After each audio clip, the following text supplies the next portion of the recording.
Welcome to the intersection of technology, cybersecurity, and society. Welcome to ITSP Magazine.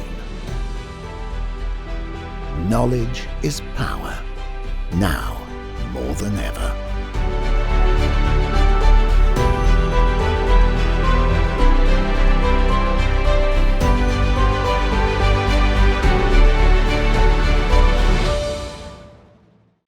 Hi everyone, welcome to another episode of Off the Record with me, Saman. Here we usually talk about and have students talking about their college life, how they actually adjusted to a new country with the new course, with the food, with the city life and everything, and how it was really great for them to be adjusted in a new country apart from their home countries. So, with two successful episodes back in 2 months, I am really excited to have multiple guests for episode 3. And before we begin, I really wanted to wish everyone a happy Pride Month. And I hope each one of you is celebrating it in a good way because diversity, equity, inclusion is really important for each one of us. And having the community with us is also important. So, with today's episode, we have two of my very, very good friends and who I have worked with community who, are really great in doing their work and who have come up at different junctures in the United States of America, and they would be sharing their experiences of two of the colleges in this episode. So welcome, Krity and Ruchira. Really, really happy that you are on this episode. And I would really want everyone to know more about you by you yourself. So Krity, starting with you, if you can introduce yourself and when did you come to the country and what college, what course, and everything if you can tell, and where currently you're working. Hi everyone, I'm Krity Kharbanda. So as someone said, I've known her for long and we work together in a community called BBWIC. And I come from India. I came to the US in 2021 for my master's and I chose University of Pittsburgh for my master's. There were multiple reasons why I chose University of Pittsburgh, but the major one was the course, like the course structure. And since UPitt, the University of Pittsburgh, and Carnegie Mellon, they are the sister universities. So my course gave me an option that I can like choose the courses for the credits either from my university or CMU, like a few courses there, which I really liked. Like it gave me an option. If I don't want to take one particular course at one university, I can just do it at the other university. That was a major attraction for me. And I graduated in December 2022. And now I'm working with ServiceNow as an application security engineer. So, yeah, I think. And where are you currently right now? Like what city? I'm in Chicago currently. I moved from Pittsburgh to Chicago after I got the job. So, That's amazing. Thank you so much. Ruchira, over to you.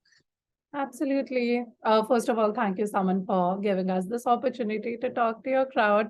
Really excited to be here and we'll try to share as much useful information as we can. So my name is Ruchira Pokhriyal. I am much older than Saman and Krity. So I actually moved to the US in 2018 for a Master's of Science in Cybersecurity. I chose University of North Carolina at Charlotte to pursue that degree. I am currently in New Jersey and my home country is India as well. And what do I do in New Jersey? I work for the customer incident response team at AWS.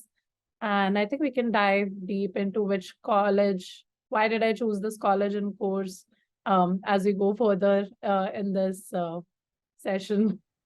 Yeah, thank you so much, Ruchira. And I know Krity talked about the course and everything. Why did she choose briefly? But if you want to add more things, Krity, we'll come back to you. But Ruchira, if you can just enlighten us, like why that particular course? I know you would have applied to multiple colleges, but why you were more, attracted to that course from your university? Right. So going back in time, like way back in time, I actually was working as a software engineer in India. And my specialty was in SQL. So I would develop a lot of SQL scripts for our customers. While doing all of that, I came across SQL attacks. And I think that kind of spiked more of my interest in cybersecurity. I decided to pursue a CCNA course on the side. As I started digging deep, my interest in security progressed. And I did think that getting a degree from abroad would be a great option, because my research back in India showed that most of the courses in some of the Indian universities were more theoretical, and job opportunity wise as well. There were not as many entry level positions directly, right? You have to work as a software engineer for a couple of years and then you get to transition to security. So then I started applying for universities in the US, and based on elective options that I had for UNCC, along with cost of living in Charlotte, was why I chose that course in college. So if I have to go a little deep into that, my primary interest was to learn more about malware analysis, penetration testing, networking, and cyber defense. And these were all the elective courses that UNCC was offering. Other than that, the degree was comparatively affordable. I knew that I would be able to pay this educational loan off, without selling my kidneys. The cost of living in UNCC, in Charlotte or North Carolina, was pretty good as well. And also, one major reason why I chose UNCC is because North Carolina is actually home to one of the nation's top college towns. So, which meant I'd have greater opportunities to attend multiple career fairs in different universities, also get to meet different students. It's always good to have a better network and better network of friends from multiple universities, and exchange information on what career fairs they're attending, which companies they're applying to. And right when I was about to finalize which university I have to go for, I spoke with many students about the coursework, part-time job opportunities, and even RENTA opportunities in UNCC. And after weighing all the pros and cons, that's how I decided that, okay, overall UNCC would be a good option for me to join. That really explains a lot, why you did chose the course, because I know that becomes a balance when you get the subjects and the fees is also up to a level that you can pay off, and that really goes hand in hand when you choose anything. At least what I've heard from the existing people that I have been in contact, these were the major two things that everyone used to prioritize. So anything that you would like to add, Krity, there with your course and selection? I totally agree with Ruchira on the point. Like, if you want to start your career in India with cybersecurity, you do not get a lot of opportunities. Like, the percentage is very, very low, I would say. When I was graduating from my undergrad and I figured out that I was interested in cybersecurity, and I was preparing for GRE and everything because I had this in mind that I would go for my master's. But I was also looking at the jobs that were coming in the for the place, like they were coming in the university at that time, and there were none. Like all of them were just for software engineering, and a lot of people told me that you can do software engineering for like a few years and then go to cybersecurity. But I had this in me, like if I start with it, I don't know if that interest I would still continue with it, or I'll just go with the flow. I'll be like, okay, I'll be like a software developer, which I never wanted to, because I was like, if my interest is not there, I don't want to step into something. So I thought I'll look for the options for masters in cybersecurity. And my course was not exactly masters in cybersecurity. It was masters in information science. And they had an option that you can specialize in information security. And I chose that because in my undergrad, I was studying electronics and communications.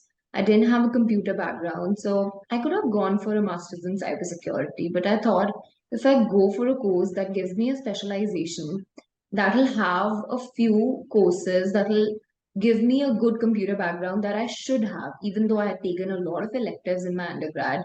But I was still like, I felt like I was lacking somewhere. So that was my choice. And yeah, feast was also one thing that I was considering. Like I said, I chose UPED and not CMU at that time because when I was looking at the fee structure for both of them, so I was like, if I go to UPED, I'll still be able to interact with CMU students, take classes with them, and not have to pay the CMU fees. So that was a major thing. And Pittsburgh also is like a student city. Lot of students, lot of small universities as well as these two big universities. So the cost of living is comparatively, like if I see the other cities around, is on the lower side.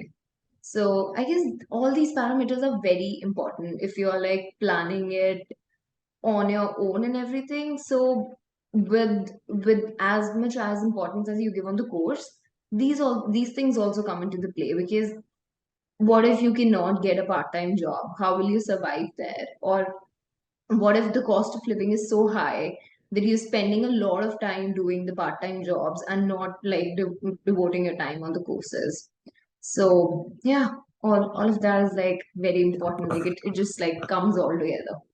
That's really a smart decision, while picking up college and seeing a lot of things. So I would say both of you made like really really wise decisions, and I guess you people are really proud of it because you're done with the degree and everything, and that really paid off well with those decisions being made.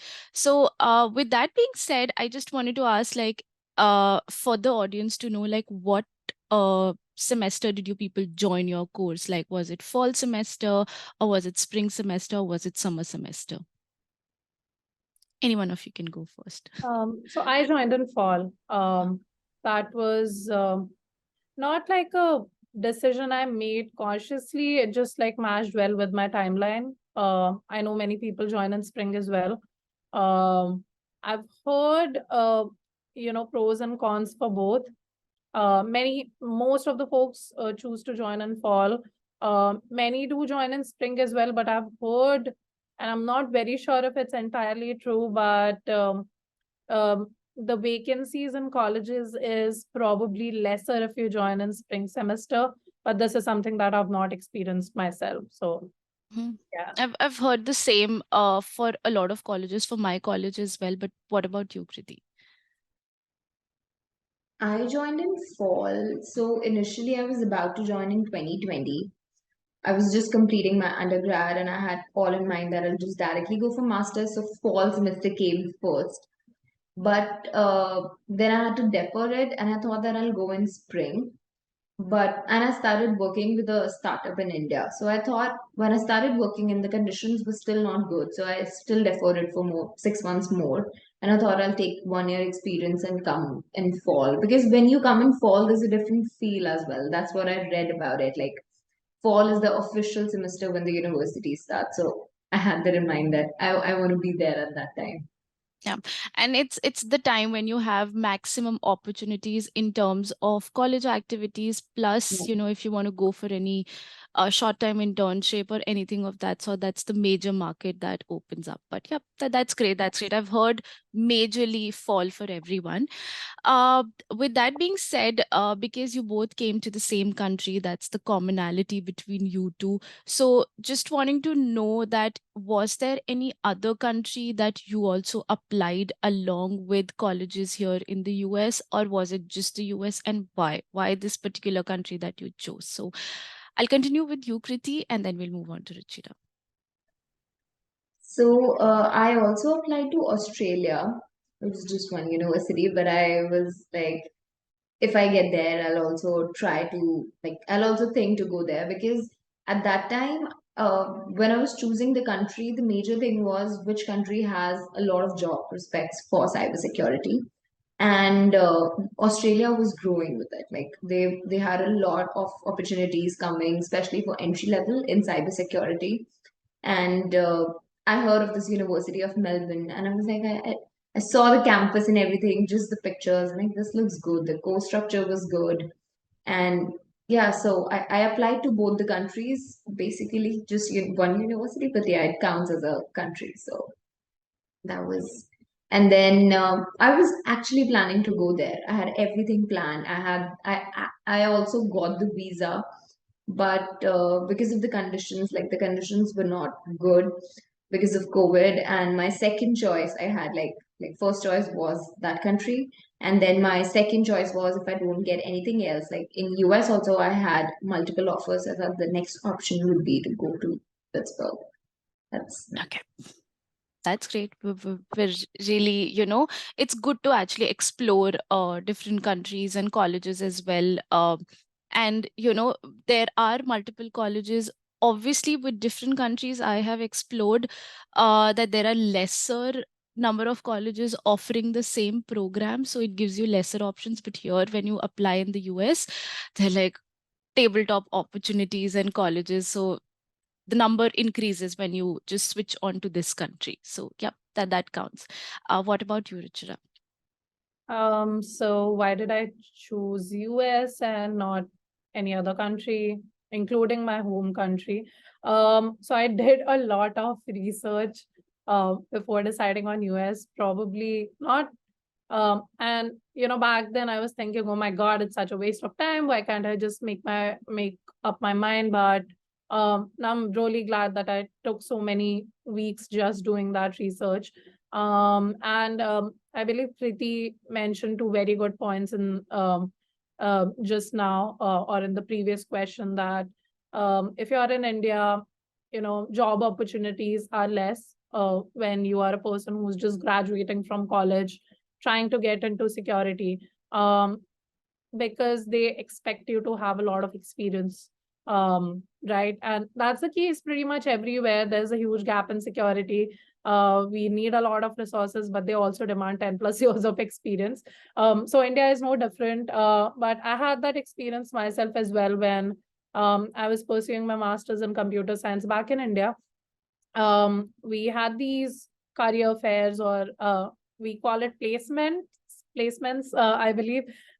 So during that, I reached out to a lot of people, a lot of companies, saying that, hey, I know you're here to hire you're here to hire software engineers, but I'm actually interested in security. And none of those companies gave a positive review on, okay, yeah, we do give entry-level folks opportunity to be a part of our organization in the security domain.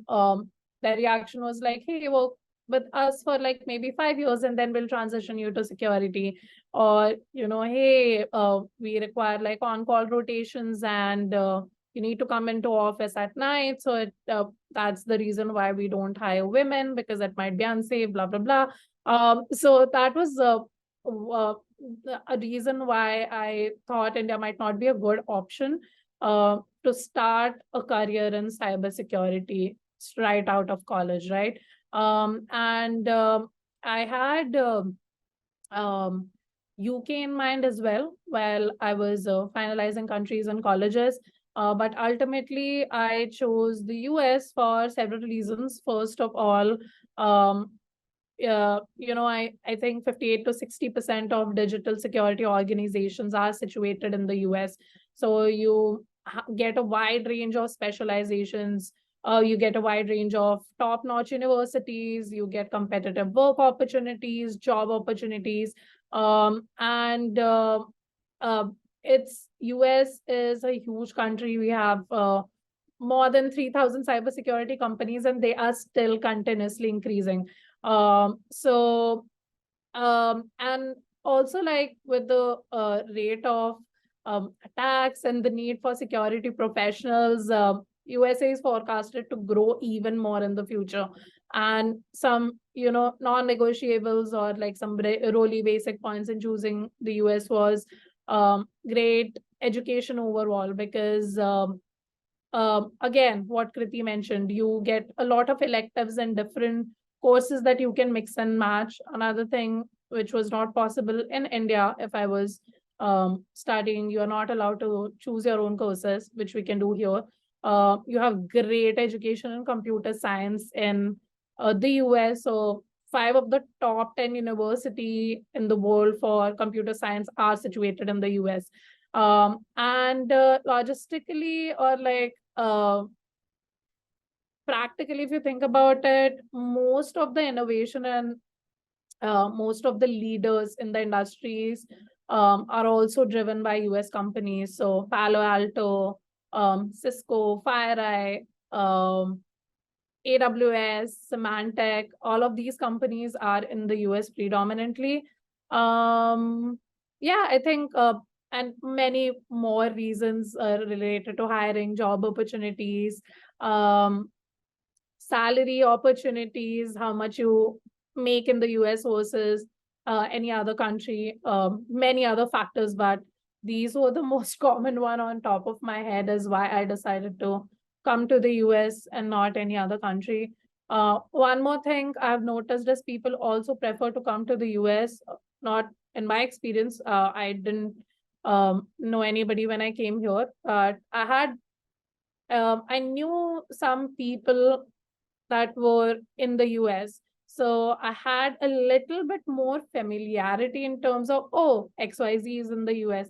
Oh, that other person has gone to the US as well. So that familiarity, I think, added to the comfort that, at least some names in the US versus any other country where I might even have to learn another language, right? If I chose to go to Germany, I don't know German. So these were the basic reasons why I thought US would be an overall better option. Yep. That really resonates because I guess that's the point that we can agree on, that familiarity is really important when you have a lot of friends, family, colleagues, or people from the community that you're part of, and they're here spread across different cities, and that really keeps you going, that okay, I have people, they've been here for XYZ years, and I will be good. I can survive there if everyone else can. So yeah, I understand, like US for me also was land of opportunities, that you get the best of the best here that I may not get it in my home country or any other country. Like as of you all as well, I also applied to Canada as well for a couple of colleges. But yeah, obviously the options here, that I'll stick again to this point, are more as compared to any other country. The colleges, the opportunities and everything is, at a higher level here in the state. So yeah, coming to the point, like you came pretty early, Ruchira, 2018. For you, Krity, it was 2021. Different cities. One was in Pittsburgh, one was in Charlotte. So I just wanted to understand, how was your transition phase when you came here, like landed, like just did your immigration and landed. So what were the things like logistically and, in the transitioning phase, how were things for you for the starting couple of months? So Krity, you can go ahead. Oh, I'm sorry, I was not able to unmute. Yeah. So for me, I think it was very surprising, but I was very comfortable very quickly. Like it could be because maybe I was living alone for my undergrad, like not alone, but then I was far from my family at that time as well. But when I came here, it was like I always want to do a lot of things by myself. Like, even though I love what is being cooked at my home and everything, but like I like to keep my meals like in a different portion or different kind of ways, and that gave me like a full flexibility that I could do it the way I wanted. And yeah, so and the city itself, initially I was like, I was doing that like the people do, like they change, like they keep like in their mind like how much will this cost, or how much will this be, or new to navigating maybe, like how will I navigate through and stuff. But I think Pittsburgh navigation was not a problem because it's a small, like it's a big city, but it's like a small city because everyone around you is a student, so the bus facilities and everything, so transport was not a problem for me. I could just easily navigate through, and I loved like how much variety of food I was getting, the kind of food that I wanted to eat. So I was very happy to be here. And moreover, I felt at that point that it was a good decision that I didn't go to Australia, because I was also a little inclined towards that point. Like my family would be near, it'll be like a 7 to 8 hour flight. I can just be to India like anytime. But then I realized when I came here, there's a direct flight from here as well. I can just be at home like in another 14, 15 hours. It's okay. It's like double the time, but more the kind of country that I wanted to be in. Like I always thought of that, if I live alone, I'll do this, I'll do that, and that all I could do. So Yeah, that really counts because I know it's different for everyone. We'll probably hear from Ruchira as well in the next part. But for me, like that the major disadvantage was that I was living with my parents during COVID.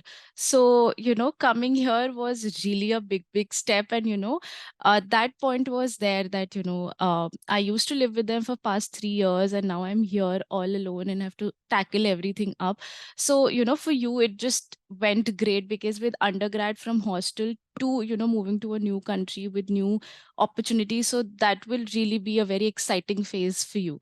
So that's great. Yeah. What about you, Ruchira? Oh my gosh. I might share a funny story actually. The moment I landed in the US, couple people from my college came to pick us all up because we did have an Indian association in my college that charged a small fee, but they helped you pick up from the airport, take you to where you're going to live with the rest of the folks, student housing. So uh, when we landed, it was not like, oh my God, we are in the US, yay. We were all very tired, just wanted to go home. And when we actually reached to our student housing, realized there were no elevators. So we had to drag like 25 kg each bag up the stairs to the 4th floor with nobody else to help us. And the apartment was extremely dirty. So we just stood there like, what are we going to do? And like for the next 2 hours, I think we just stood there waiting for our landlord to send people who would clean up our apartment. So that day was a complete disaster, I would say. But we spent the rest of the evening shopping for basic necessities like utensils, groceries for the next 2 weeks, maybe something that we can sleep on because we don't have any furniture yet. That was the initial like first week, I would say, and slowly we started getting more stuff and furniture, mattress, bed frame. So in terms of transition, here is my experience, but everybody's experience can be different. So everything is pretty nice in the beginning because you've not started your classes yet, right? So you do have like depending on when you choose to come to the US before your semester starts, you have a period of like 10-15 days where you're just getting to know people, you're exploring. So everything is nice. I've seen a lot of people go completely crazy on Instagram or social media. Yeah, we are in the US, let's go, living the dream, blah, blah, blah. And eventually it slows down because you really don't have any time when your semester starts and the reality hits you, right? So everything is nice in the beginning, then you move on to finding your place. Of course, work is so much more different than what we do in India, and that could require some adjustment. So it's a huge adjustment to your actual life. Many of us back in India have had the luxury to live with our parents or relatives, and we were able to get help from others almost immediately. But it's much different in the US, and you have to adapt to function independently. You have to cook your own meals every day, clean up after you cook, study, maintain good grades, do grocery shopping on your own. Meal prepping becomes your best friend. You have to pay your own rent, assemble your own furniture. It's not like your parents can come and help you assemble. So it does help you develop into an independent adult. And as you go in that direction, there is also an isolation period.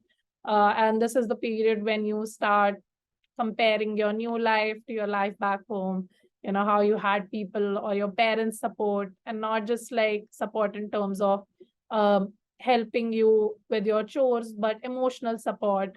And you almost compare your new culture of your host country to the culture back in your country of origin. So you might feel super lonely, might miss your family, but there's nothing you can do about it. You have to adapt, and then eventually you move towards that stage of acceptance that, hey, I've come so far on my own. This was my decision to move to the US. This was all expected. So let's suck it up and adapt, right? So yeah, I think that probably summarizes the transition period for any generic person who moves abroad. How was guess your experience, though, Someone I would like to know that. Uh, I am still, into the process, drawing towards the acceptance phase, but I'm yet not to it. I would be very honest, because it's been just 10 months for me here, and, there were always a lot of downs, couple of ups. I am enjoying here. I will not deny the fact. I know there are a lot of opportunities here, and with opportunities, it's just not what you get in the college, but with the city where you're staying and everything. So I would really, really be counting on to those. But yeah, still that acceptance phase is yet to be, reached on to. So I'm waiting for that, and I really am saying yes to each one of your points that you people have had in the previous years, because that's the same. I am assuming it's with everyone, because there comes a denial phase where you think that, why I have come here, what is the bigger picture that I have seen for myself, and then you actually work towards it. So I would say there are a lot of adjustments that you do, a couple of compromises as well, but yeah, you come out good, and I am seeing you people, being, there at that stage excelling, and I'm really proud of that,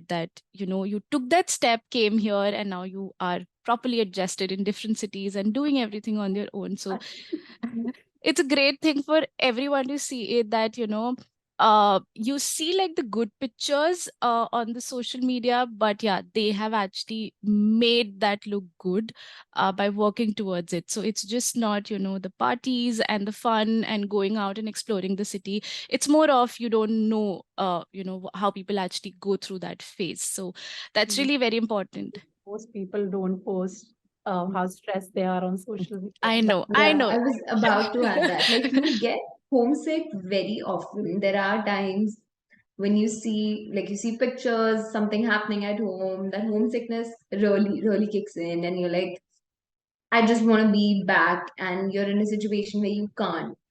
But, and then that's the time when you have to, for yourself, start looking for the positive sides and start doing things for yourself, but you can't show that to other people. Like, they will never know like what phase you went through.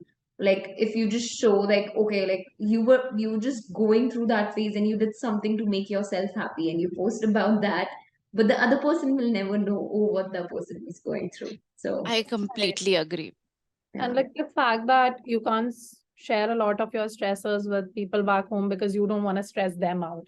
Because, exactly. anything bad happens in your life, you tell your parents, and then your parents get more stressed. Like, we can't even come there to help you, or, do you want to come back? And it's like, no, mom, chill. I just Exactly. wanted you to listen. Or, friends, at some point, if you share with them and they'd be like, hey, why are you so stressed? You're in the US though. And I'm like, what? Yeah, everyone just Much uh, more difficult here.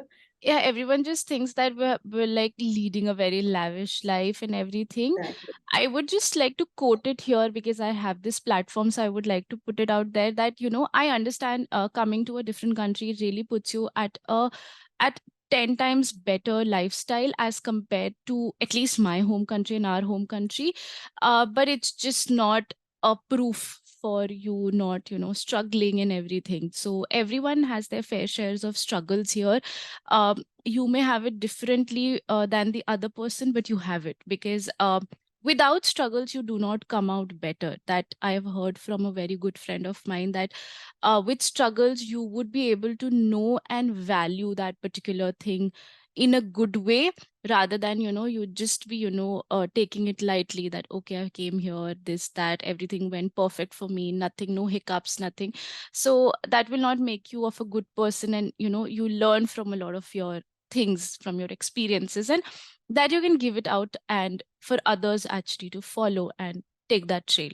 So that I would say I am 100% sure of. But apart from that, moving on, the very important question that, I and I guess both of you would have been reached out on a lot of levels is about the visa thing. And that's something, the elephant in the room that we talk about. And that's really difficult nowadays. If I just talk about India and the visa slots and everything. So, how were your experiences? So, this time, Ruchira will go with you first. So my experience with visa was surprisingly nice. I was not expecting that because I was very scared. I wasn't sure if I was gonna get it or not. Few things that I would like to share from my experience, and I'm not gonna go over the entire process. You can, many students are either aware of it or it's very easy to Google it. But one advice is make sure that you get your transcripts well in advance. Is what I'd like to tell everybody. And not just your transcripts, but if your university or the even if your university does not require it, I'd say it's a good option to get your mark sheets attested from the university, because sometimes it becomes a requirement. I think it's also a good document to have with you when you move to the US, and that does take time. So my university actually took a lot of time to attest my mark sheets, which was surprising because like it's a 2-minute task, but people in your university might be busy with other tasks as well. They might not understand how important it is for you to get those mark sheet attested. So I would say transcripts and mark sheets is something that you really need to, or you should do much in advance. The sooner you get it, the better. Uh, Also prep your SOPs and LORs in advance, because that would require a lot of changes as you start applying for universities, or especially if you're a working professional, you might add more pointers to your SOPs, LORs as you go. So I would say don't delay that process till the end, because towards the end it becomes very difficult to wrap up all of that stuff, and you'll be very stressed out because you have so many other things to deal with. Starting with your visa, booking your visa appointment, that's another huge deal, because the seats go away within seconds, and you both might have experienced this too. But if you're not on top of it, oh my god, like you either will have to go to an agent, pay some money, and ask them to find you a seat or an appointment, but make sure to um, get done all the things that you can do in advance, right? You don't have any control over how your interview goes. I mean, you kind of have a control over how it goes, but you don't have any control over the result, whether you get your visa, whether it gets rejected. But you do have control over getting your transcripts, getting your mark sheets attested, writing down and finalizing your SOP LORs, also different versions of SOPs and LORs for different universities that you are applying to. So getting all of that stuff done in advance will save you a lot of time. And I have noticed one thing, that when students go for their visa interview, it's good to prepare, but I would say don't learn the script. Because I remember when I was standing in the line for my visa interview, I was noticing all the students ahead of me, and there were a couple that sounded as if a record was just being played, and it's like, "Hi, my name is XYZ. I want to go to this university because," and I was like, "Oh my god, that sounds very, very scripted." And if I could notice it, I was pretty sure the interviewer was noticing it too. So it sounds very fake if you prepare a script. Maybe, it's good to practice in front of a mirror, but be honest and be like, don't read out of a script is one huge suggestion that I would say. You can practice with your friends, ask for their honest opinion. Hey, is it sounding too scripted? You know, do I look nervous? Do I look way too casual about it? And I think that would be the way to go. Yeah. Yeah, I would strongly agree to that point, because when I was also prepping up, I thought that I should have the answers in my head, like each and every answer, and stressing on certain words that should come out of my mouth at that time. Those were the major things. But yeah, that was one thing that I also got a suggestion from everyone, that do not memorize it. Just keep it in your head that you have to say these 3-4 words. These should come out in your answer strongly, so that they know that, okay, this and this and that. So yeah. What about you, Kriti? Like, that was the 2018 experience we're hearing. What about 2021? It was really bad. I was like, will I even to get me an appointment? It took me a month, and every day it used to be like, because at that time, it's very difficult to get the slots, and the COVID period was going on, so it was even more difficult. So the good thing was my father was helping me a lot. So at that time we had prepared the whole checklist and we got all the documents ready. And it took us 1 month, and it used to be, he used to get up early in the morning at around 4 o'clock to check if there's a slot. I used to sleep post 12 p.m. and be like around like 1 p.m. or something. I used to check if the slot open, because there's also a thing like how many times you can click on that website. So it counts. And we used to very efficiently just plan it like 3 times a day, like morning, noon, and then, because someone just told us like if we do it like late at the night or early in the morning, you'll get the slot. But that didn't really work. And there was this day we got to know that they're going to open some slots like in bulk, and that day the website went crazy. Like it was, you couldn't even load the page. We were trying it at our home, and then we went to a cyber cafe because I figured out they have better net speed. And then we literally, like, I think we refreshed for like 200 times. Like I was literally at a point counting. And then it just showed that there was a slot, like there was a verification that happens first, slot for the next day. And I told my father, let's see, I'll just take it. Like that's the only thing that's available right now. And I got that, and I got the interview just after that day. So I remember it was 14 June, I got my verification, and 15 June was my visa date. And this all happened on 13 June. I was like, I don't know what I'm going to do. I literally have no time to prepare, even though all my documents were ready. But then there are a few like bank statements and everything. We were thinking like we'll get it. So we'll have like at least a week time. At that time, we'll get them printed. And this was 13th noon. And the bank, at that time, we had to go to the bank and get everything in the bank was supposed to close in an hour. We were like running. We were like running to get everything. So that was one lesson that I had in my mind. It's okay. Like, if don't we just keep waiting for that last point? Okay, once I get the appointment, I'll get the bank statement and everything. It's okay if you get it at the start of the month. It's fine. They're not gonna say like, oh, this is not the most recent. Like this was in my head that everything should be most recent, but that really doesn't matter. But I got, and when I really didn't have a lot of time to prepare for the interview. I I did take down a few questions like when I was looking for the appointments and going through, okay, this is how I should answer, this is how should I answer, and literally in a day. And I was just like, I have to be natural. I have to be natural and show them that like why I really want to be there. And I think that really helped me. But when I even think of it, it gives me like those nightmare chills. Like that time was very difficult to get the visa. Yeah. I, But I, I think yeah, I it's not the totally agree. same for everyone. It Yeah, was just that time. Yeah. I've even had a conversation with a lot of folks at that time. They were like, "No, we got the slots and everything," and I was like, it was a phase that for a month I was prepping up on the documents, and there were no slots. I was trying every day. I even got my account logged as well for 72 hours, because I got so irritated that why is it just me? I'm not getting the slot. Then I got it in a different city altogether.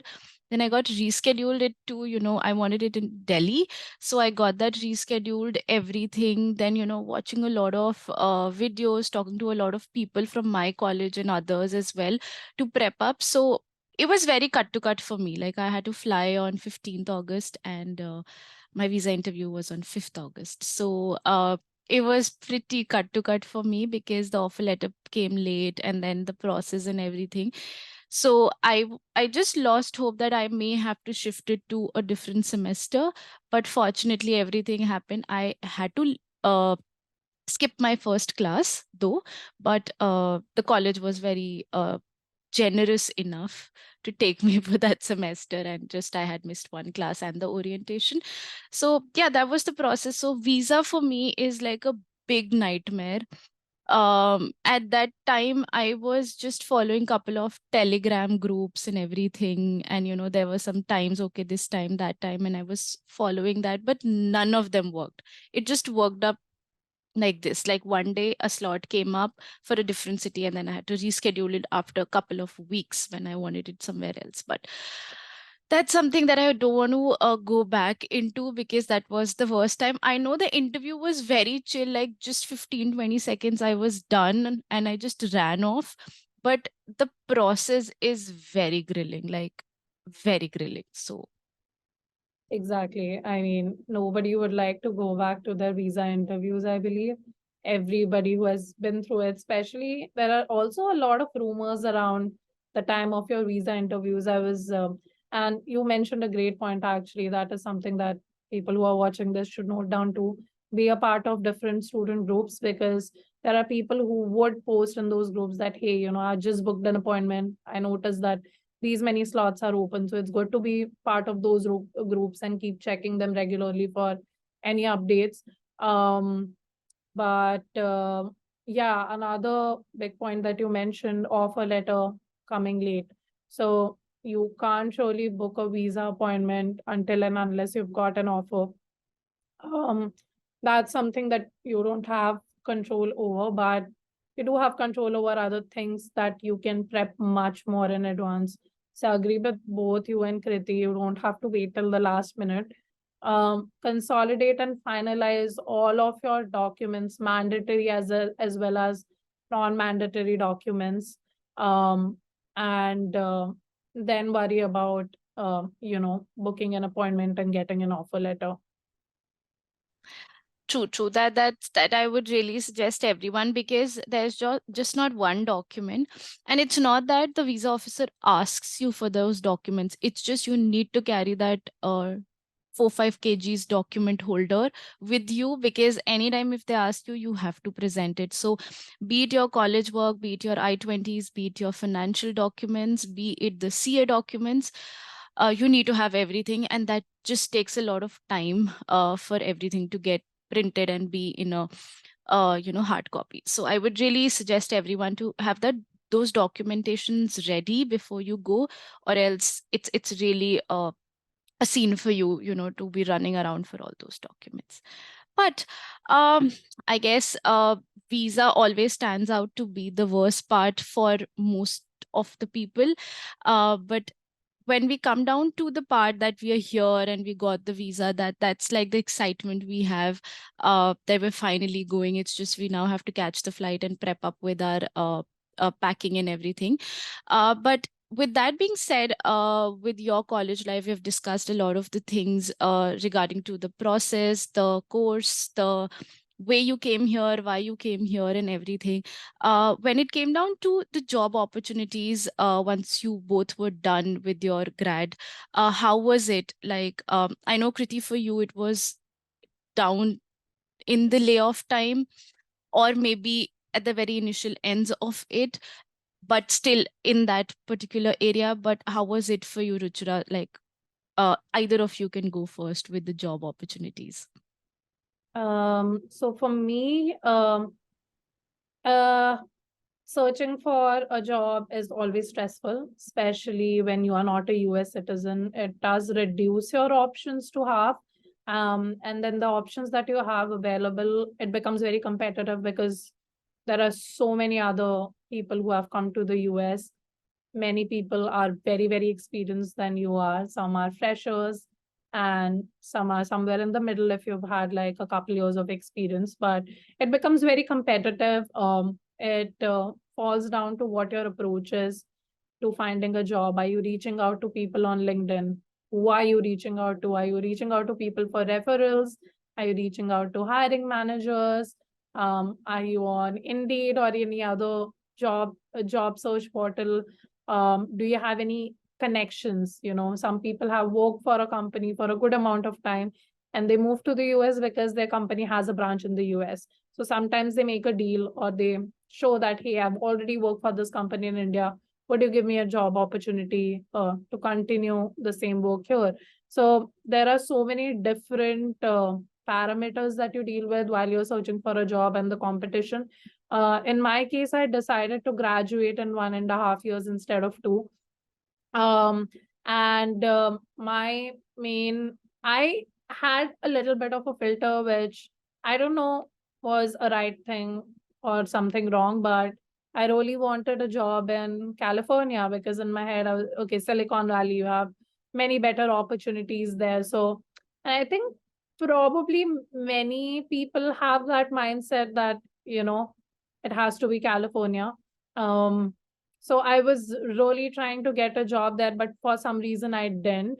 My idea was to secure a job first and then keep applying for other jobs in the city that I prefer. So I got a job. It was in Bloomington, Indiana. And I didn't even know that that place existed.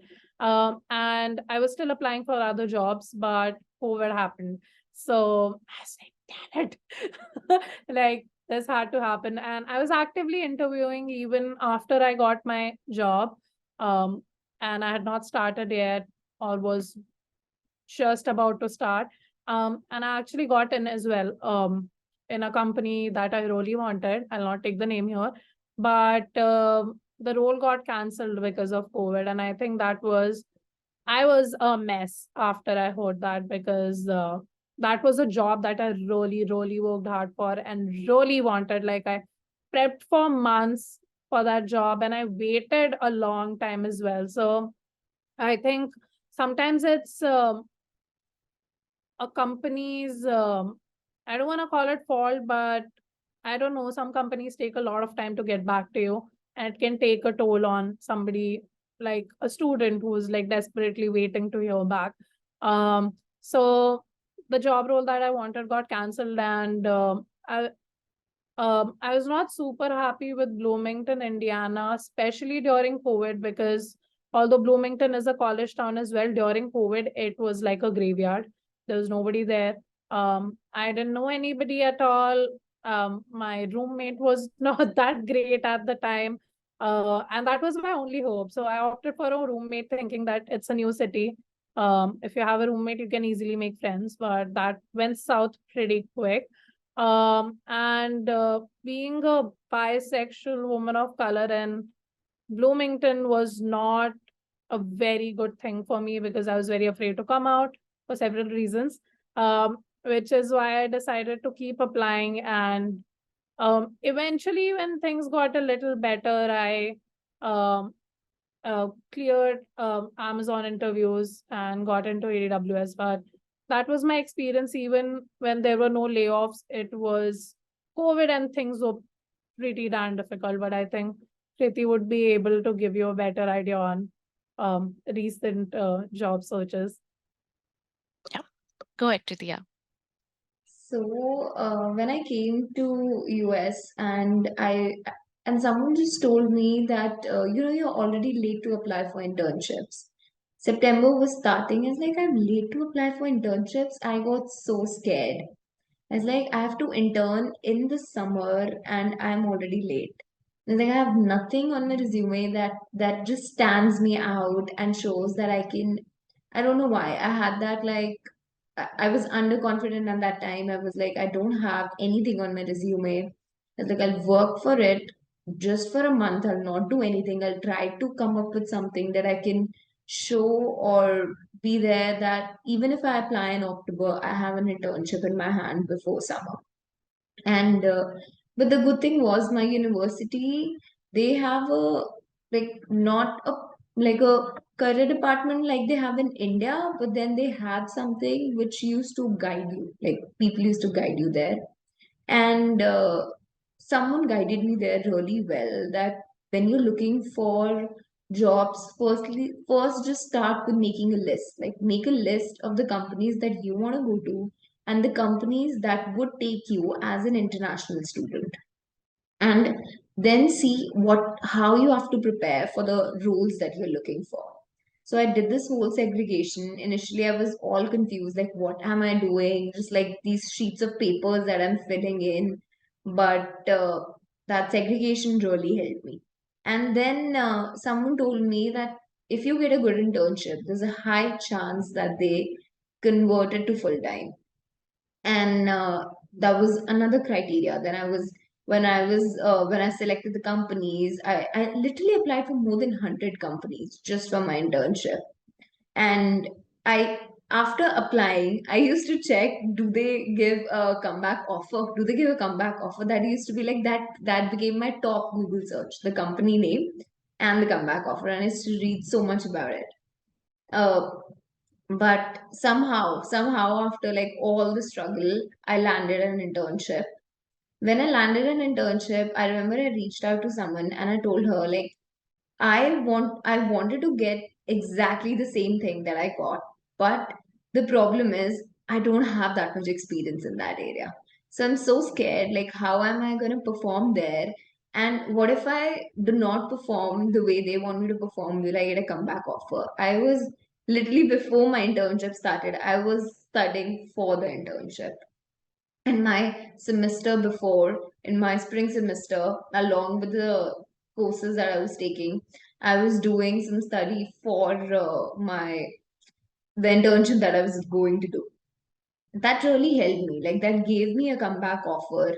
And at that time, I had in mind, okay, I have a comeback offer, exactly the role that I wanted, everything. But I'll keep looking on the side, like not actively, but I'll keep looking. What if I get something even better?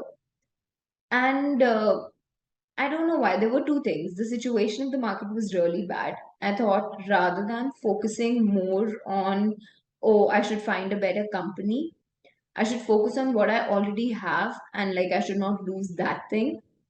And the second was, I I was very happy. Like I had that whole semester for myself to explore whichever electives I wanted to, be it those electives that took a lot of time, or the electives which were easy, which I didn't like. I took all difficult four courses in my last semester.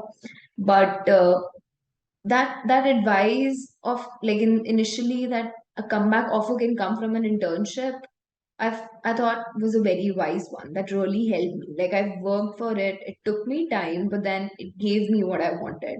So, and a lot of people I saw, they did not do an internship, which I felt like should not have done that, because looking at the market, like we didn't know how the market is going to change. Like when we'll be graduating, like I graduated in 1.5 years, but some of my batchmates, they graduated in April, like last month. So I felt like they should not have waited or thought like it's okay if you don't do an internship at that time, because we were not aware what's going to happen. If the market would have been better, it's all good. But if you have the internship, it counts. Even if you don't get a comeback offer, it counts as a US experience that helps you a lot when you're finding the job. So I would say internship is a very important part of your course. You should never like think of like, be it any company, it doesn't matter if it's a startup or it's a big company, just go for it. Just do it, because that is really going to help you. some of my friends, they did not get a comeback offer, but then that 3 month of experience really helped them find a job. So that was a That very fun thing I would focus on. Like just go for it. Yeah, because whatever experience so far you have listed down on your resume is of your home country, or maybe if you're fresher, or you're just starting up with that particular field. But with that 3 month thing, that really really counts a lot. I am in the current job market, and I am really happy that I have that experience of my internship that is still going on, and I can just walk them through. Okay, I'm working here right now on these things and this and that. So that really counts, that you have that US experience and you're building that up, or any other country that you go for. So I know the job market is really pathetic, really thin. I don't know when it will get better. I've had like miserable moments with organizations as well. But yeah, it just keeps you moving.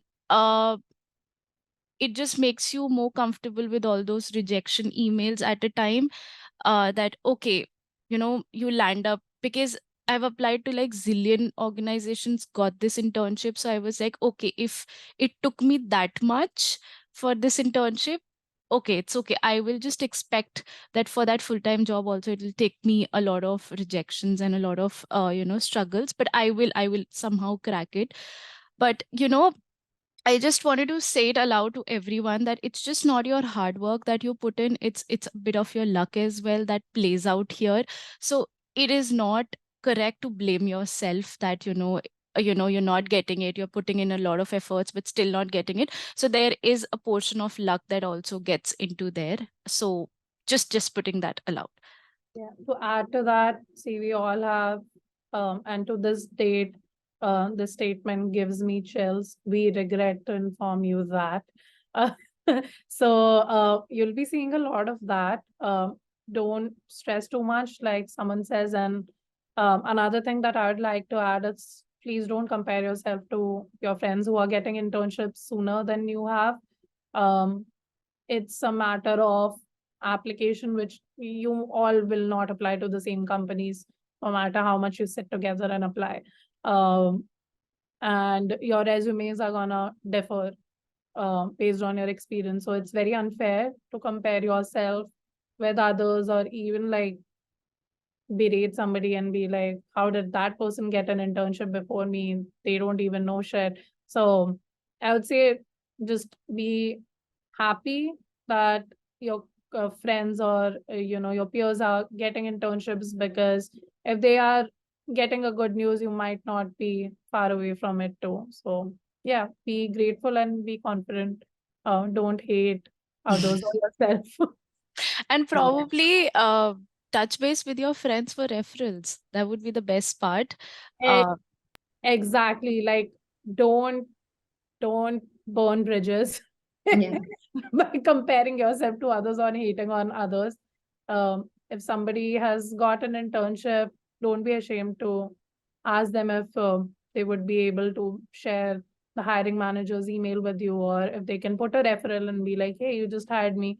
I have another friend who has great experience. Would you have another opening for this person as well? So yeah, Yeah. all great points. Also, the person who got internship first, you can also talk to that person like what they were doing or how they were doing it. Maybe that also helps you. Following somebody's trails, and if it does work for you, I would say go for it, because at the end of the day, we all want a job, we all want to earn. So that's something you can do, that rather than cribbing. This would be the next positive point there. So since we're talking about jobs and everything, just wanted to ask more that the course that you applied for and did your grad, and now the role that you're working for, how does it align with each other? Was it something that you wanted to do? Was it something that you learned back in your college degree? So how was that for you both? So Kriti, will go with you first. So, as I mentioned earlier, like my aim was to explore cybersecurity and but with also getting a few basics clear for the computer science. So I was taking electives for each, like I started with a basic security course, and then I took something on the cloud security, and then I picked something on the blockchain. So I had an opportunity to take courses which would align with the application security. Like in the application security, I work in a DevSecOps. So my university had an open choice, like I can take courses. So that really helped me. Like I took courses, like when I did my cloud course, the course that I took, there were two courses in which I could study about the Docker and Kubernetes. Kubernetes, they were not going deep. They were just giving like a overview of it. But then the Docker, they were going deep into it. So I took that course rather than the other cloud course. So they also had, in the courses, they had like a beginner one or something like an intermediate one.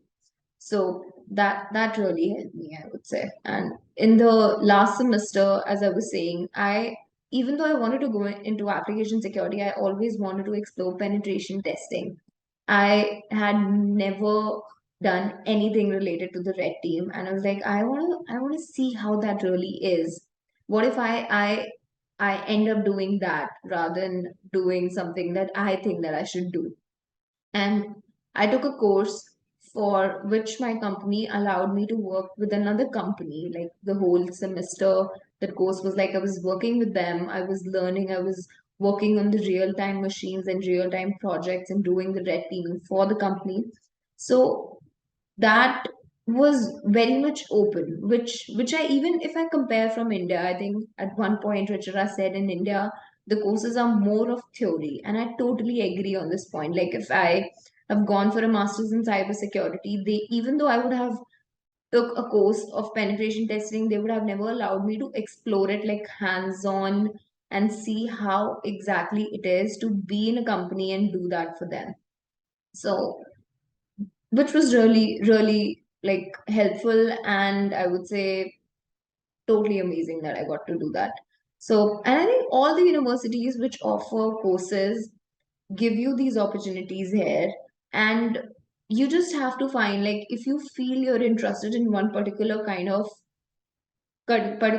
field or something, or a niche area, just try to take the course, explore the courses. Like if you're going to take the course, talk to seniors or talk to the professors, like how the course structure is going to be, read about the curriculum. That will help you a lot, like that aligns with your interests. So Yeah, totally.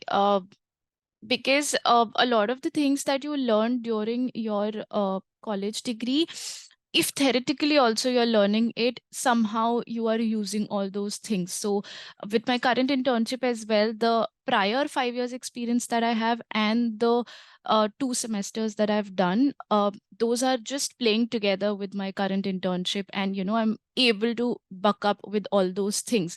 But there are also things that I don't know about and that I have to study about during the free time or during the office hours. So that goes without saying that learning is there, what you have learned and what you are learning. So with the mixture of that, it really works with you. So that's great.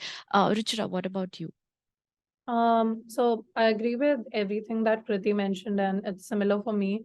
So at some point, I would say, especially when you're deciding to choose on which degree you want to pursue if you are going abroad, it's very important to take a lot of time and think why you want to do that degree from this country, and do you really need it? I have seen a lot of people get into computer science, masters of computer science, and when you talk to them, why, they don't really have a good reason why they chose it. It's mostly because, hey, my friend was choosing it, so I chose it too, or I just wanted to come to the US. Um, that's great. You wanted to come to another country, get the experience, but it's very important to know that you're spending a lot of money. It's a lot of money. And if you're especially somebody who's taking an educational loan, you have to make sure that you're able to pay it back in time. So it's a huge investment, and one should only make that investment if you know why you are going to need this degree and how it's going to be helpful. Because once you come here, the courses are going to be very rigorous. which do help you finding a job, or at least making it easier for you to find a job, right? And that's how that investment pays off, because the courses that you take in university are going to be very hands-on, which is especially different from our college work back in India. It's much less theory, very point to point answers. You don't have to fill an entire sheet of paper to get like 5 out of 5, even if you have the right answer, which consists of like, I think 10 letters, it's good. You will get 5 on 5.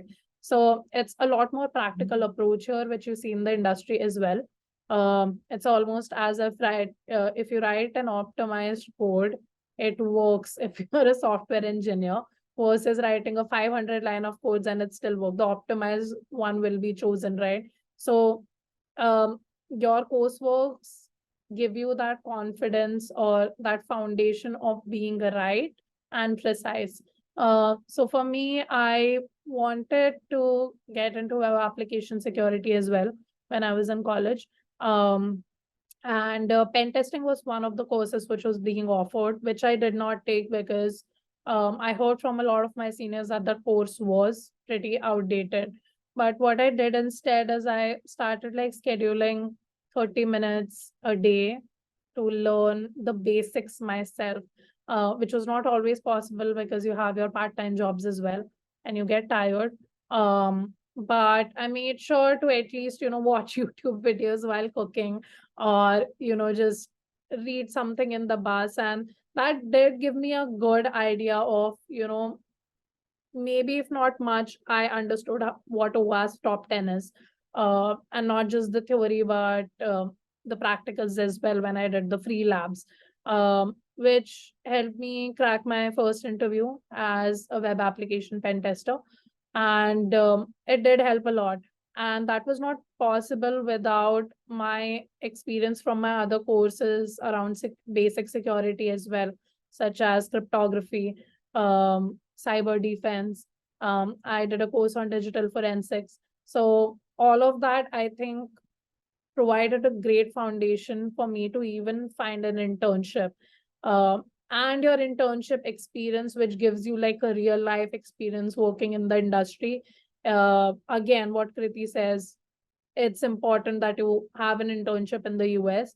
If you don't get it, that's again something that you cannot control. But if you can get it, try your best to have that 3 months of experience, because that will just bolster all the knowledge that you have accumulated in your college days, and that will be a foundation for your next full-time job. If you are getting a full-time offer from your current company where you're doing your internship, it's great. If you don't, or even if you don't want to continue to work in that company, you still have experience. So I think the coursework is very relevant if you pick the courses in a mindful way. If you're just going for easy courses, okay, this will give me a 4.0. I don't think it's going to be that helpful. But if you have decided what would be your niche, like Kriti said, and you pick courses based on that, then it's super. It's powerful.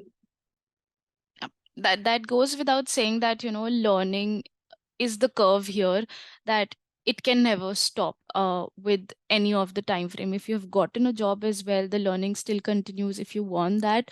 I know there are a couple of positions that, you don't know the subject area actually very, in a very precise manner, but still, at least if you have that thing, that the basics of it, and you mentioned that during the interview, that really counts a lot, that, okay, we need to just work on few bits with the person, and then he or she can, handle the work and everything. So that also really counts with the job thing. And yeah, with the job market very thin, I hope so things get better eventually. But yeah, there are a lot of things, lot of opportunities still out there that you can pick up. And yeah, it's just the hard work and the luck that plays together.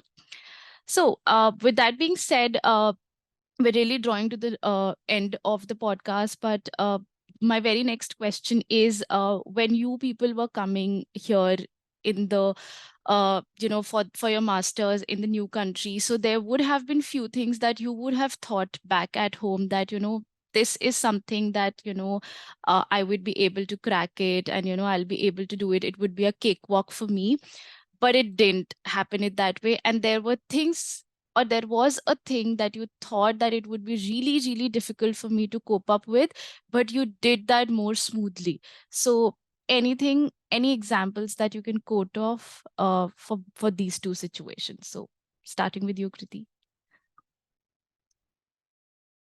So, I used to always think that when I meet people, it's very easy for me to like talk to them or get along with them. But when I came here, it was not the case. I thought that it's okay. Like there's gonna be a lot of Indian community. I'm gonna interact with them, and I'll find friends. But it's not easy. It's you think, but then you don't know what the other person is like. Why are they talking to you? Do they really want to talk to you, or are they talking to you for a reason? And it gets really difficult at points. Like you're already struggling with a lot of things. Trying to keep yourself, for me, used to be like the food. I used to keep myself happy with the food. Like whenever I'm like in a stress mood, I just go cook or like go eat outside. And even that was not helping because you are alone. You're not like with your family or something that even if you had a bad day, you can just go back home and forget that all what all happened during the day. You're still gonna be around those people.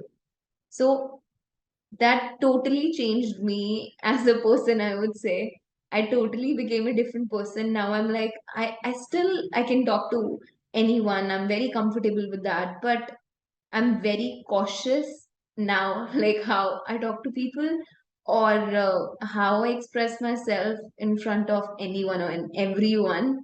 But yeah, that was a very big lesson for me. Like, you can't, it just said that be you, but that you can't be you at all the times. And something that you thought that would have been difficult for you, but was a cakewalk. That was a cakewalk for me. Not Um, just a cakewalk, but went smoothly. Like you were like, oh, it was that easy. I thought like it would take me some time to adjust to it, or some time to get through it. That thoughts. that was cooking. I used to never cook at home. And Hmm. when and I was in hostel before, so you just use an electric kettle and you just boil things, and that's how you used to cook. So my mom was like, when I was coming, you have to cook your food, you have to do this. And then she used to say me, but never allow me to be in the kitchen. And when I came, I was so scared, like I'll have to survive on the outside food. And it was so easy. Like I don't know how, but it just became that my comfort space for me. And the person who used to not know how to even chop things was doing everything, and I was really happy about it. That I talk about food a lot because I love food a lot.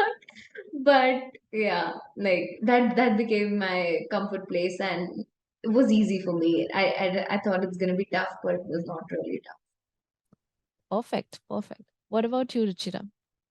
So first of all, I'd like to say, Kriti, we have to meet sometime very soon over some drinks and chat, because I think we've had very similar experiences when she talked about, you know, how she's able to talk to people, but then it's different. I would really feel that. And there are like a couple jokes going around, one of which is, you may survive with a bad partner, but you cannot survive with bad roommates. So make sure that you choose your roommates properly. And I think that is one example in my life that was like not very smooth for me. When I was choosing roommates, I did not take a lot of time thinking who I'm gonna be spending, almost 2 years of my life with. I was more cautious about, hey, I need to find a place before I run out of places. And I think that was a bad choice, right? I should have put a little more thought into the people that I was going to live with. And like Kriti said, back then my mindset was, I'm an extrovert. I get along with most people, so this shouldn't be too difficult. But things changed quite quickly for me after the first semester.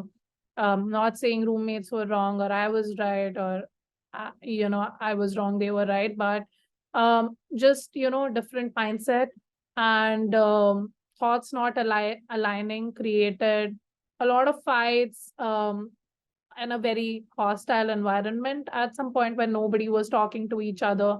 And it was very difficult to live in that environment or even come home. So I would spend my nights in the library just studying because I knew I wouldn't have any mental peace if I go back home.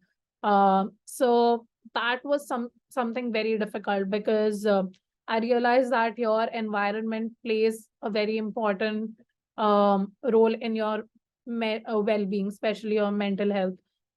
So if I could go back in time, that was something that I'd put some more thought into, finding better roommates, and maintaining healthy boundaries with people. Even if you're living with people, you become friends. You don't owe it to anyone to share everything that you are doing in your life. Um, you have to have healthy boundaries with people and stop them if they cross it, right? That's how you protect yourself. And that was something I was really bad at, and I did not think that I would survive it. My biggest fear was isolation, especially during COVID. I was in a very bad mental state. Bad roommates, some racist incidents, not being able to come out as bisexual, um, not being able to, see my friends or family back in India because you can't travel. I was in a very dark place, and I didn't think I'd be able to come out of it soon. But I did. And now I'm thriving. I found BBWIC, which is a great community that really, really, really helped me be myself again, I would say. And now I live by myself and I don't feel lonely or alone. And I did not expect myself to be living alone because I think, almost scared. Um, you should have somebody at least in the other room. Uh, but no, I love it now. So this was a piece of cake for me, which I was like, oh, I never would have thought that I'd be able to do this myself. And very, very basic things, but it makes you so proud because, 4 or 5 years ago, I wouldn't have thought that I'd be able to assemble all this furniture on my own, buy my own TV, buy my own, brand new desk, or, be a part of conferences and talk on diversity and inclusion issues, or even come out as a bisexual woman. And it was always such a big deal in my head. But when I actually did it, it was pretty uh, liberating and it was really easy. So, yeah, those are a couple things that I feel like, um, in terms of accomplishment or in terms of bad decisions as well that I've done. But even with bad decisions, I learned a lot from them and will not repeat the same mistakes. So, yeah, you learn some along your journey.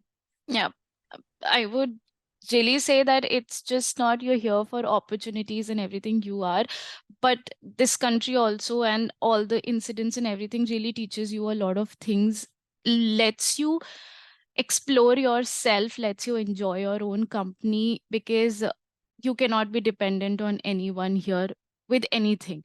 So, that's the fact. And I'm really proud of you too, that you people shared that experiences. That's really difficult to actually talk about all these things so nicely, because you've been over it and you have experienced that, so that it comes out more naturally for others that these things may happen with you too. But everything shall pass and there would be good times as well, that you would be laughing at those times that I did that, or I behaved that, or I thought like that.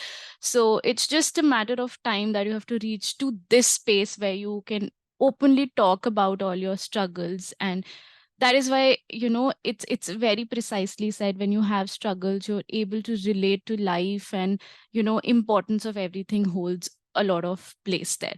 So with that being said, we're almost end. We're just ending with one last thing that I would want both of you to quickly sum up, like anything, any message that you have for people sitting on the other ends and watching and wanting to be part of University of Pittsburgh, or University of North Carolina and they wanted to come here to study, or anything, just anything that you want to give them out for them to have that piece of advice from, seniors like you too, from these colleges. So, Kriti, you can go ahead.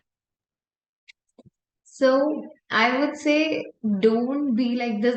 This one thing in India that everyone goes crazy about. Like this is a good university, or these are the top universities that I should be going to.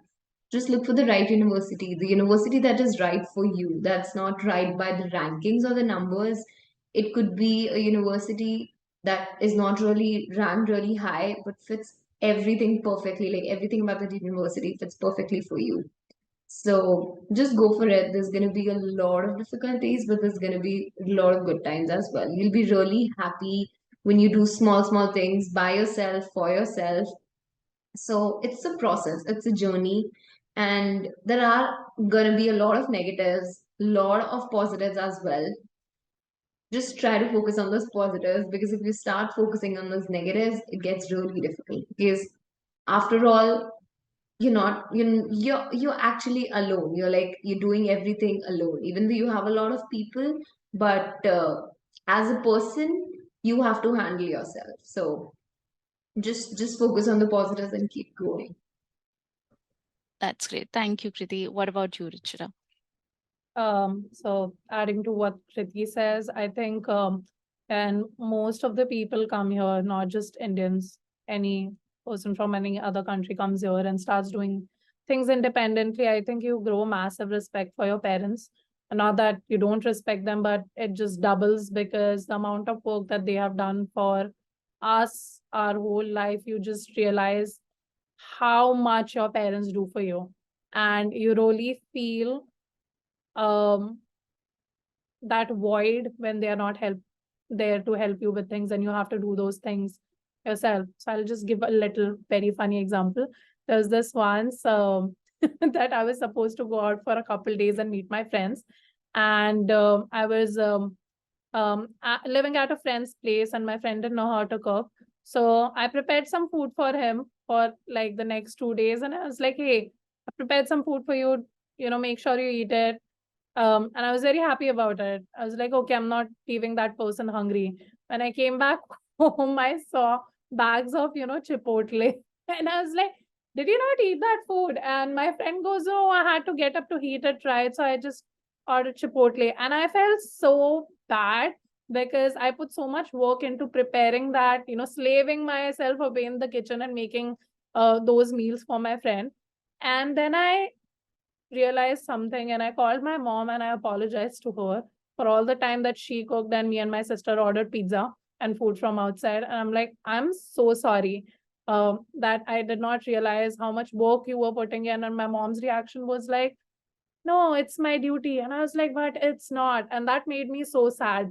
So after that incident, I think I've realized the value of cooking so much more, and you just develop massive respect for your parents who've done so much for you. And you don't see that in the moment, especially when you're living such a comfortable life. But when you are taken out of that comfortable life into the real world, where you have to do everything on your own, you realize how much your parents have done for you or suffered, in the process of helping you. So, to all the students out there, if you're here, preparing for your GRE or whatever, how much ever time you have left in India, try to help out your parents as much as you can, because you're going to have to do it for yourself anyway when you come here. So, and another thing I'd like to say is, and this goes out to all of my LGBTQIA siblings back in India or any other country, if you're coming to the US, I know it's much more about studies and finding the right degree, or also coming to another country so that you can be yourself. And that is a very big factor in choosing to move out of certain countries. Be confident.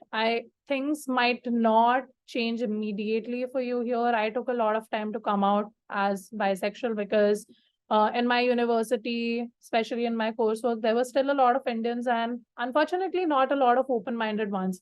So I always struggled to come out. because I had a fear of being bullied. I have seen a couple friends, even recently, who got bullied for being trans. So to rest of the students who are straight, cisgendered, please be nice to people around you. You don't know everybody's stories. Especially if you're coming to another country or accepting their culture, try to be open-minded. Especially to LGBTQIA kids, because there are so many of us who are struggling with our identities and are suicidal. So don't push them to the edge. Try being nice, and especially with Pride Month coming up, I think that would be a good advice. Try to educate yourself on LGBTQI rights and issues, and be nice to people. Be open to being friends with people from other cultures. That's also a big one, because I've seen a lot of and I can only talk about the Indian crowd, not anybody else, because I belong to it, but I've seen a lot of Indians sticking together even after coming to the US, and that's like human tendency. We gravitate towards something which is familiar. Try It's a good thing, but try exploring as well. Try being friends with people from other culture, learn from them, because there's going to be a huge difference. And uh, once you start working, you don't get to pick who you work with. You will be working with people from different cultures. You need to adapt. You need to learn how to be polite to everyone. You need to know how to manage difference in opinions. So if you start doing that from when you are in college, it's going to be very helpful for you when you get to work. And it would avoid a lot of unconscious bias as well. Another term that you should look up if you're hearing it. So yeah, I think those are all the um, pointers that I wanted to share. And yeah, be confident, have fun. It's a long journey, but it's gonna pay off. Yeah, it's a long and tough journey with a lot of experiences you'll have, but for good. It's for good. But before we close off today, any advice that you have, Kriti, for the month, Pride Month, that you wanted to give out to the crowd? Oh, Kriti, you wanna go first? Oh, okay, sorry. I talked a lot. So So I would say just be open. Like they are as much like as same people as you are. It doesn't matter if they are from a different community. I would say rather this is the Pride Month, and if you know someone, talk to them, talk to their get to know about their struggles, and make them more feel more comfortable because they're no different than any other human being you're interacting with. So don't create that difference. If you start thinking that way, then the difference comes. And if you just consider it's a normal thing, it's a normal thing. Just don't think it differently. And that's really a great statement, that anything that you can start up with, like something very very to begin with, is to be open, and being open to each one of us. And that just is something really very normal of having a conversation, and not letting them feel it that you're having a conversation with them, but it's as natural and organic as possible.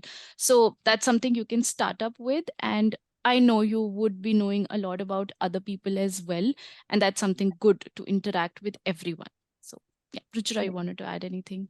Um, I'd say I'm very excited for Pride, especially being a part of this community.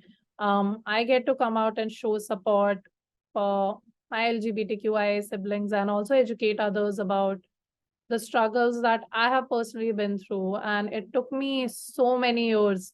I came out when I was 27, I'm 29 now. So it took me so many years to, first of all, accept that I'm bisexual, because I was in a denial. So for me, it was a long journey. I know the struggle, I know the stigma around it. I wouldn't want anybody else to go through it. And it shocked me to see, while I was still in denial, of how many of my friends and really good friends are homophobic. So my idea of Pride is that Pride is all about acceptance and love. So if you can be as accepting, open-minded, and loving, everybody has their own identity. Everybody is a different person. So if you can accept your identity and be proud of it and open about it, another person deserves the same right as well. and you have no right to hate on it. So be as open-minded as you can and support people who need support, especially in times like this in the US. Support the LGBTQI community because we need support to be our true selves and express our identities. So happy Pride to everyone, and I hope it's a fun one for you. Yeah, thank you so much. And that goes without saying that, have lots and lots of celebrations this month. And in whatever ways you can be part of this celebration is something would be great to be an ally and, at least start to be an ally and then probably progress towards things and interactions and everything. So with that being said, we are ending with our current episode, and it's really, really glad to have you both. I know we have covered all sections from college to job to communities to how you can be part of the Pride Month and Pride celebrations, everything. And I'm really glad of that. Whatever you both experienced at your different years, that could actually reach out to maximum number of people and they could learn from it. And obviously, they would be connecting down to you. I would be linking your social media handles and you could just reach out to the folks and ask them as many questions as possible, because you never know what answers could actually lead to good ways for you. So with that being said, I hope everyone stays safe, celebrate and get more aware about the month. And, good luck to all the activities that you have planned for this fall. If anyone is coming to either of the colleges, these two girls would be very happy to help.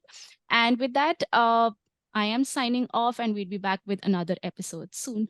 Bye. We hope you enjoyed this conversation. If you learned something new and this story made you think, then share ITSPmagazine with your friends, family, and colleagues. If you represent a company and wish to associate your brand with our conversations, sponsor one or more of our columns. We hope you will come back for more stories and follow us on our journey. You can always find us at the intersection of technology, cybersecurity, and society.